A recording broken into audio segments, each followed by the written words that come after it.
사랑의 아버지 하나님, 감사합니다.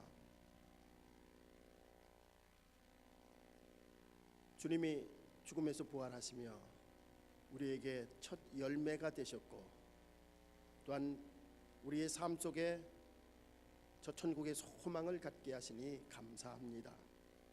주님, 그 소망과 부활의 기쁨으로 저희들이 살아가게 하시고, 또한 오늘 주시는 말씀 속에 은혜 받게 하시고 주의 말씀에만 집중하는 저희들 되게 하옵소서. 시종을 주님께 의탁드리며 성령께서 홀로 이 시간 주관하시고 인도하여 주옵소서.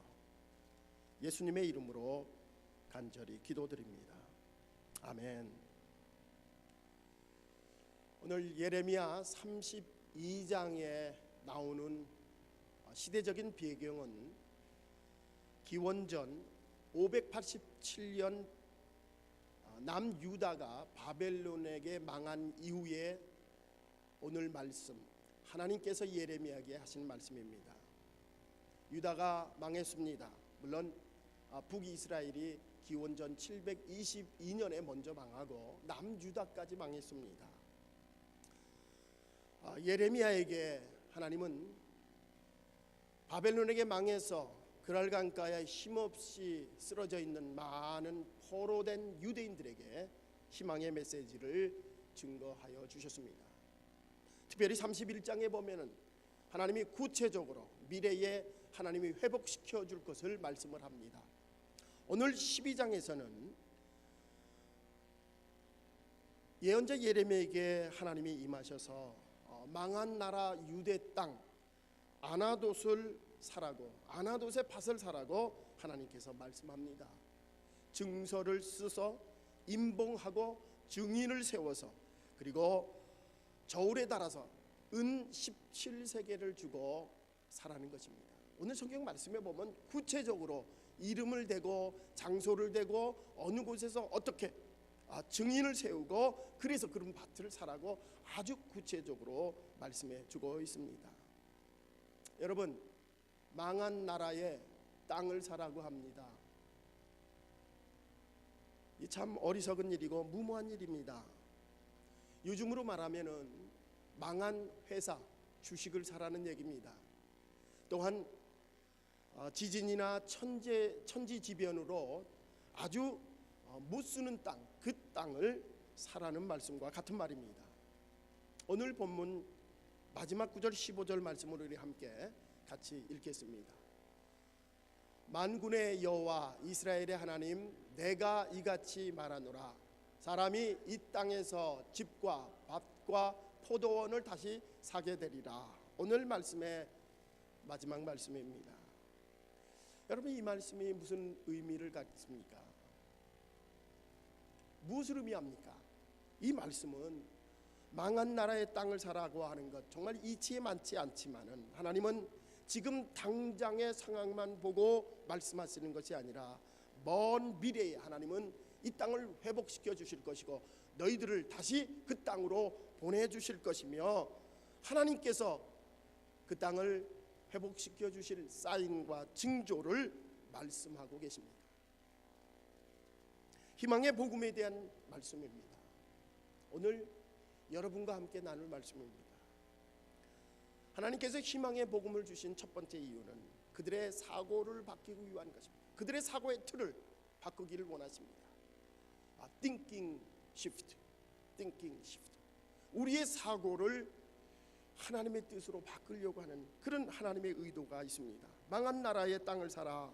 정말 상식적으로 이치에 많지 않습니다. 그러나 하나님께서는 그들의 사고를 바꿔주시면서 정말 하나님을 신뢰하는 그들 민족에게 하나님은 그 땅을 다시 회복해 주실 것임을 사인으로, 징표로 말씀해 주신 것입니다. 여러분, 이스라엘 민족이 바벨론 강가에, 바벨론 그랄 강가에 정말 포로가 된 그들에게 하나님은 그들의 상황과 처지를 알고 계십니다. 부정적이고 비판적이며 정말 현 시대를 살아가기에 버겁고 힘든 그들에게 하나님은 새로운 생각과 비전과 그리고 적극적이고 긍정적인 생각으로 살아가기를 원하십니다.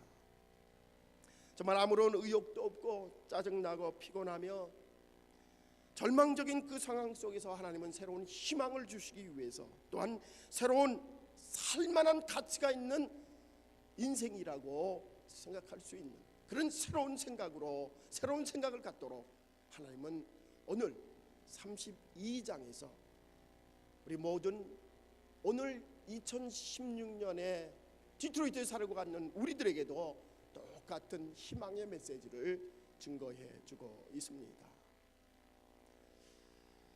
모든 사람들은 자기의 사고의 틀에서 살아가는 것 같아요. 자기가 생각하는 그런 사고의 틀이 늘 있습니다.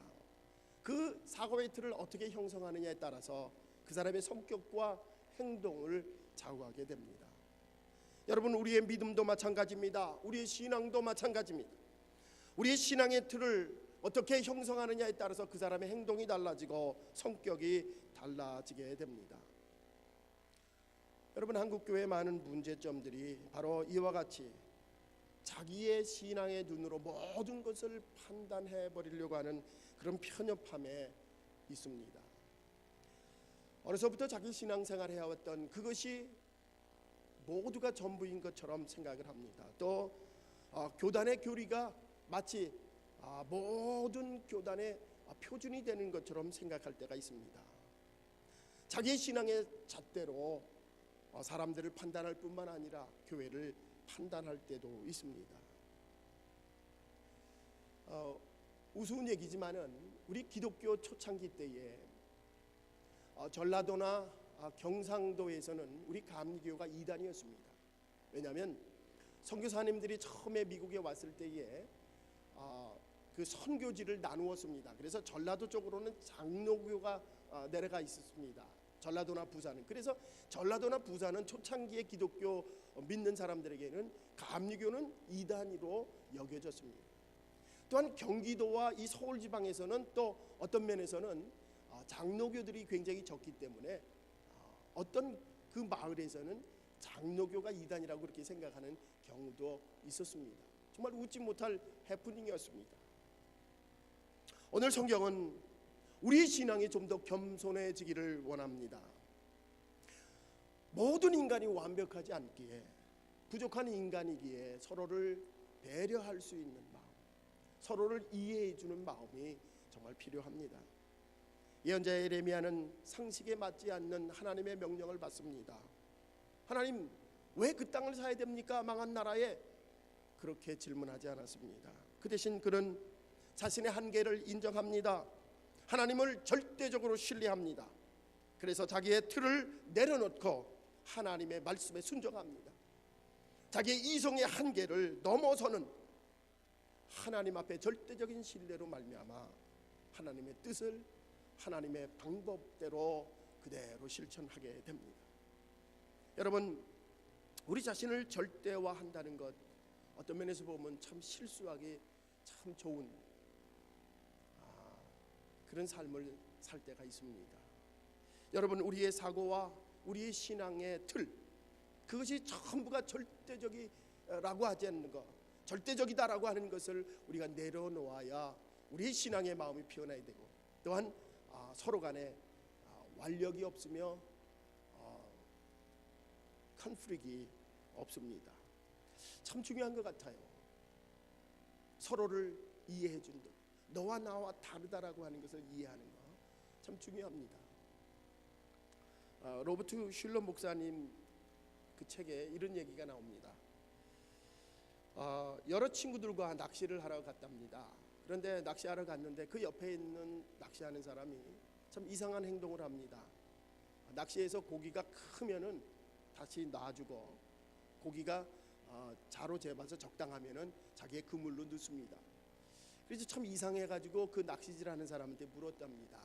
아니, 왜 고기가 크면은 놔주고 적당한 고기는 그렇게 잡느냐? 그랬더니 그 사람의 대답이 아주 간단합니다. 우리 집 프라이팬에 맞춰서 프라이팬보다 크면은 놔주고 적당하면 갖는다는 것입니다. 여러분, 이 얘기 한번 들어본 적이 있죠? 이 얘기가 직접 경험한 거지 아니면 이분이 지어낸 말인지 모르지만 정말 중요한 것은 우리 자신의 생각을 바꾼다면 이와 같이 어리석은 일을 우리는 절대 범하지 않을 것입니다.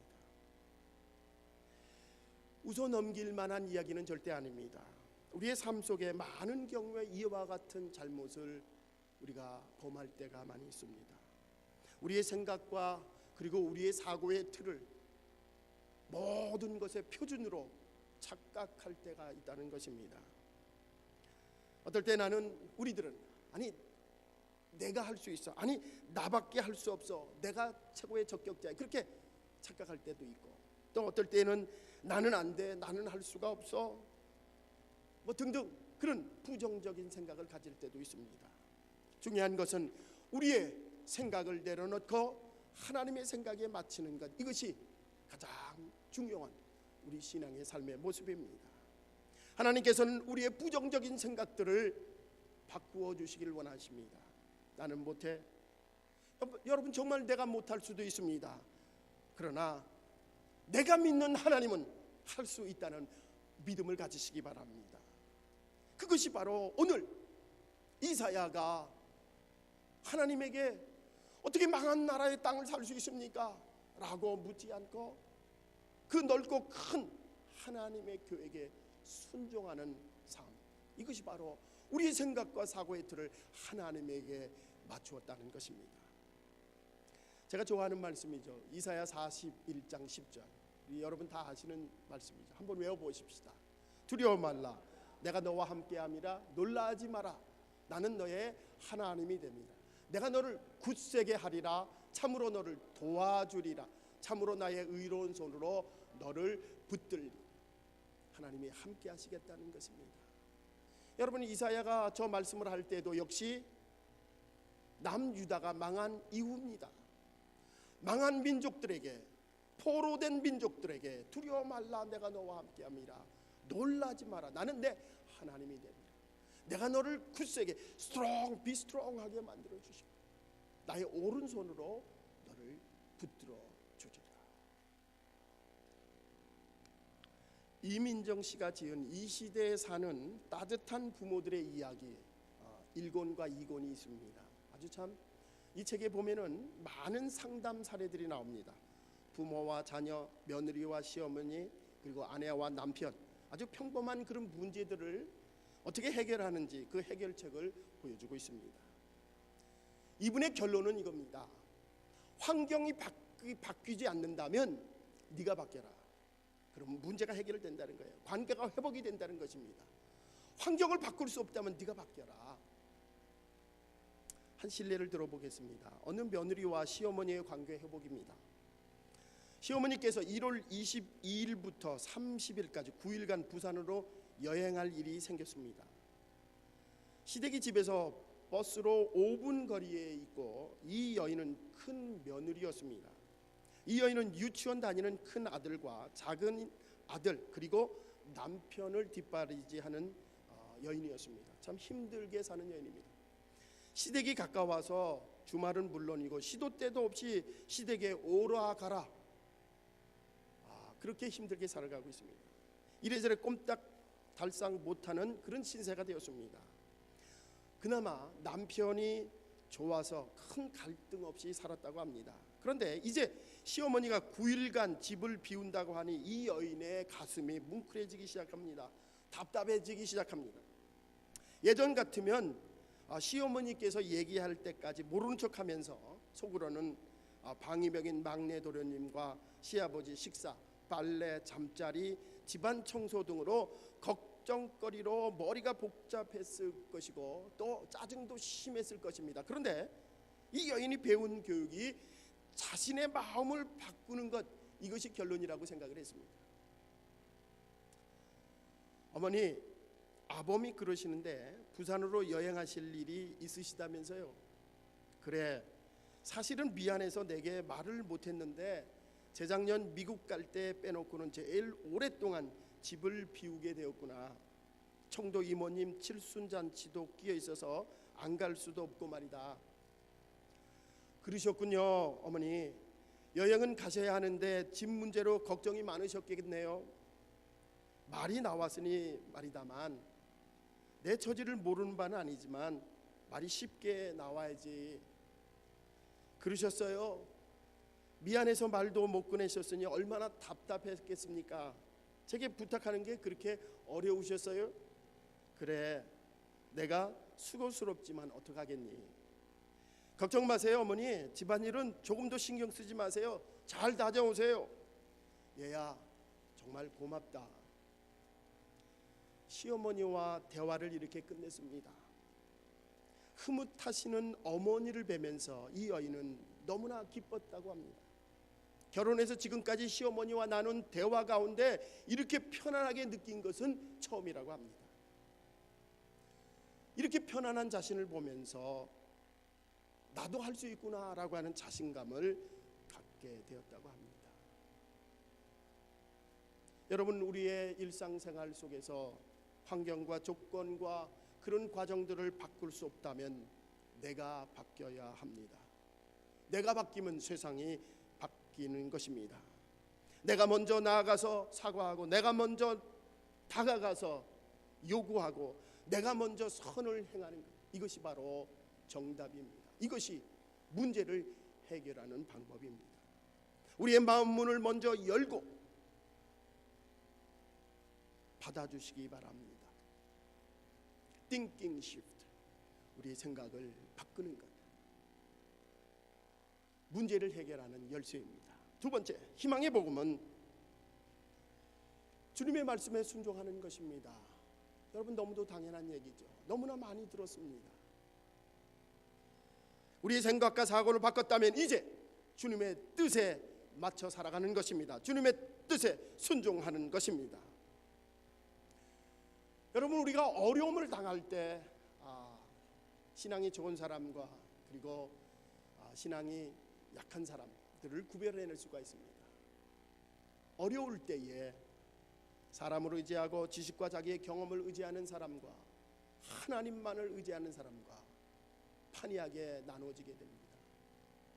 여러분은 어떤 생활을 하고 계십니까? 이민생활 참 어렵습니다. 특별히 아마도 한국 생활보다 이민 생활하는 사람들이 더 어려운 것 같아요. 특별히 이 언어 문제가 해결이 안 되니까 모든 게 문제입니다. 제가 아이오와에서 목회할 때에 이 말이 통하지 않으니까 이 싸움도 못 한다는 거예요. 소리 한번 못 지른답니다. 여러분, 언어 문제만 있습니까? 우리의 건강의 문제, 자녀들의 문제, 참 부부간의 문제, 여러 가지 이민 생활 속에 우리가 문제를 안고 살아갑니다. 이 문제를 해결할 수 있는 것, 하나님에게 맞추는 것입니다. 하나님의 말씀에 순종하며 살아가는 것입니다. 제가 이민 생활, 이민 목회 19년째입니다. 1997년에 제가 단독 목회를 시작을 했습니다. 참 제 마음을 무겁게 하는 게 한 사건이 있습니다. 한 가지 일이 있어요. 그것은 정말 주 6일 혹은 7일 동안 열심히 일을 해서 이제 어느 정도 비즈니스를 읽어가고 생활이 안정이 되었다 싶으면 배우자인 남편과 아내가 갑자기 암으로 치명적인 죽음을 맞이하는 때가 있고, 또 자녀들의 문제, 정말 어찌할 수 없는 평생 상처를 입히는 그런 자녀들의 문제를 갖기도 하고, 또 부부가 이혼하기도 합니다. 무엇을 위해서 일하는가?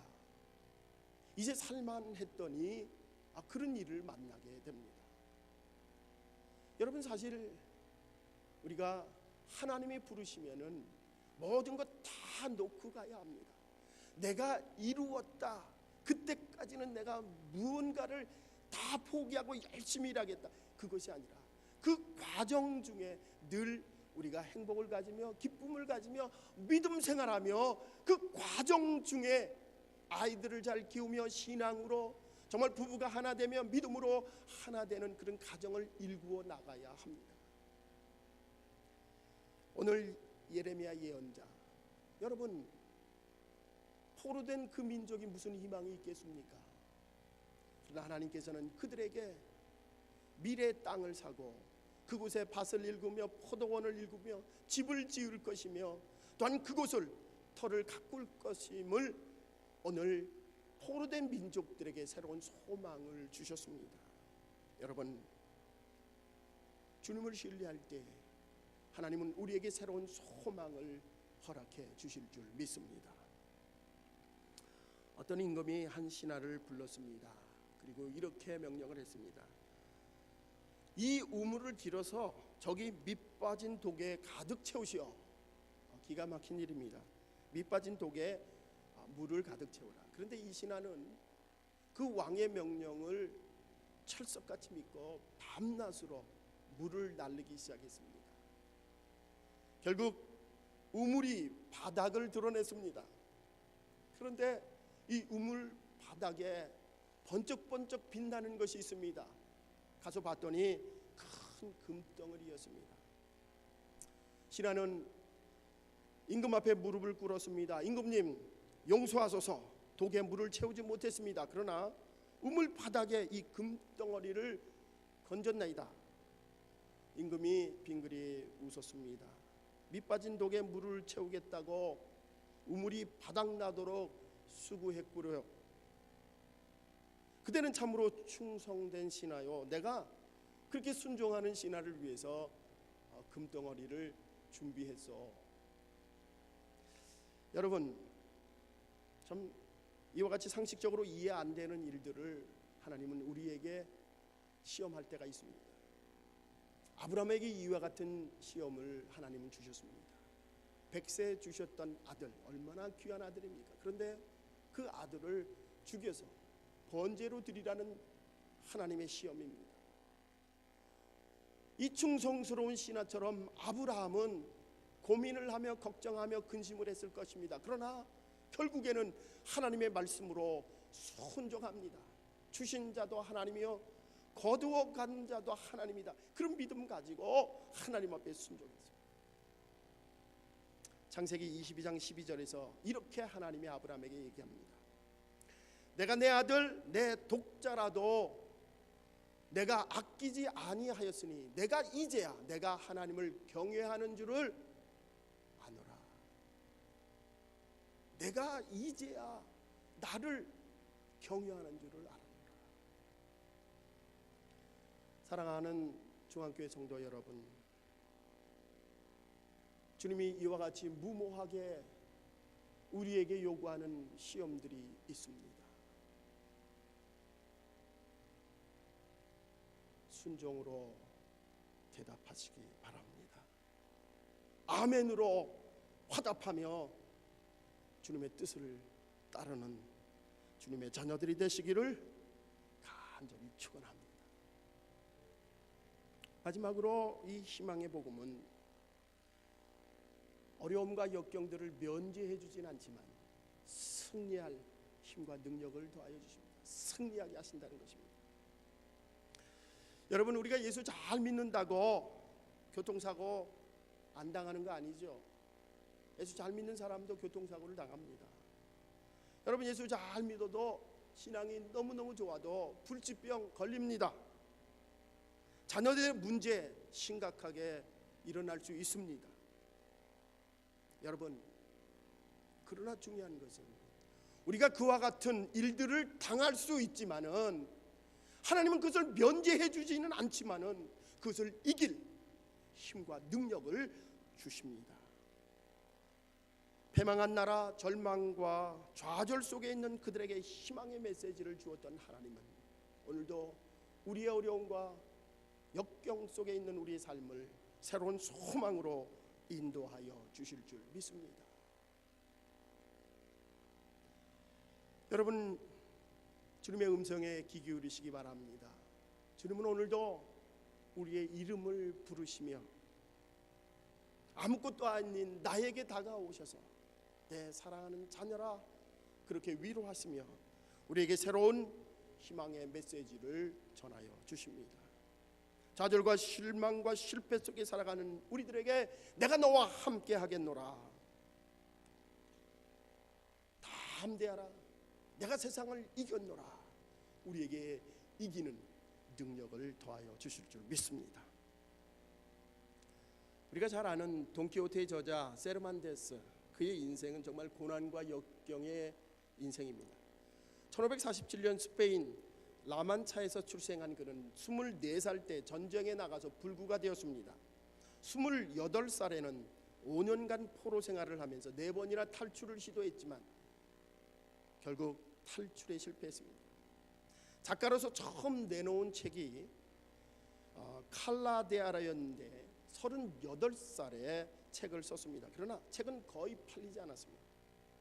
할 수 없이 세금 징수원으로 겨우겨우 연명했습니다. 그런데 영수증을 부정으로 발매했다고 다시 감옥에 투옥되었습니다. 그는 여기서 굴하지 않고 그 감옥에서 우리가 잘 아는 불멸의 걸작인 돈키호테를 완성했습니다. 그의 나이가 58세였습니다. 여러분, 당시 1500년도에 58세는 지금의 70세, 80세와 마찬가지입니다. 사랑하는 중앙교회 성도 여러분, 우리의 삶을 돌아보십시다. 너무 늦었다고 생각이 되십니까? 아니, 나는 할 수 없다고 생각하십니까? 아니, 절망밖에 보이지 않는다고 불평하십니까? 여러분, 그럴 수 없습니다. 우리는 주님을 믿는 주님의 자녀들입니다. 하나님은 우리에게 희망과 소망, 새로운 비전을 우리에게 보여주십니다. 우리의 인생 속에서, 우리의 가정 속에서, 우리의 직장과 비즈니스 속에서, 우리의 교회 속에서, 우리의 커뮤니티 속에서 하나님은 우리에게 새 희망을 주십니다. 희망의 내일을 우리에게 약속하여 주셨습니다. 우리 생각을 바꾸십시다. Thinking shift. 부정적인 생각이 긍정적인 생각으로 바뀌고, 나 중심적인 사고가 하나님 중심적인 사고로 바뀌고, 하나님 앞에 순종하며 나아가시기 바랍니다. 하나님이 여러분의 인생 책임져 주시고 새로운 비전으로 인도하여 주실 줄 믿습니다. 기도하시겠습니다.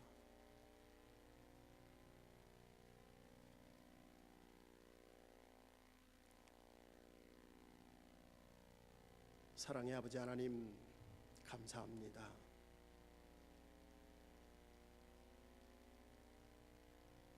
망한 나라 유대 땅을 사라고 예언자 예레미야에게 얘기했던, 아니 명령했던 하나님의 말씀을 저희들도 붙잡게 하옵소서. 하나님을 절대적으로 신뢰하며 우리의 생각 내려놓고 하나님의 뜻에, 하나님의 말씀에 순종하며 살아가는 저희들 되게 하옵소서. 우리에게 새로운 소망을 허락하신 주님, 죽은 자의 첫 열매가 되어 부활하신 예수 그리스도의 신앙을 가지며 살아가게 하옵소서. 어떠한 상황 속에서도 믿음 가지며 우리에게 저 천국의 소망을 주신 그 믿음 가지고 이 세상을 이겨나가게 하옵소서. 예수님의 이름으로 간절히 기도드립니다. 아멘.